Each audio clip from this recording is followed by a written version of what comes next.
Meuf, comment on reconnaissait les filles de joie au Moyen-Âge? Au Moyen-Âge, les femmes de joie devaient se faire reconnaître dans la rue à cause de leurs vêtements.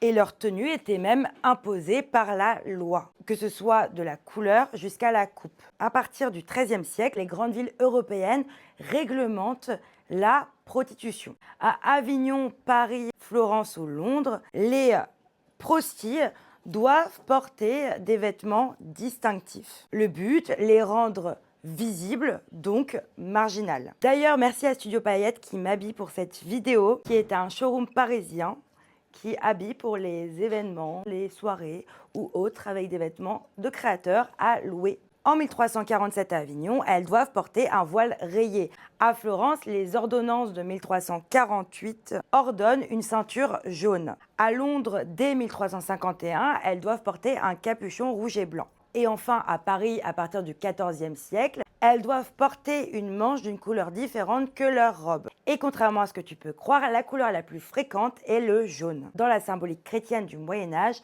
du mensonge et de Judas. Donc le jaune devient la marque du vice sexuel et du péché charnel. Officiellement, ces codes servaient donc à protéger la morale publique. Mais en réalité, ils enfermaient surtout les femmes dans leur réputation. Même après avoir quitté ce corps de métier, ces signes rendaient toute réinsertion impossible. Donc oui, au Moyen-Âge, le vêtement pouvait clairement être une condamnation. Et pour ces femmes, il devenait surtout un signe qu'on ne pouvait plus cacher.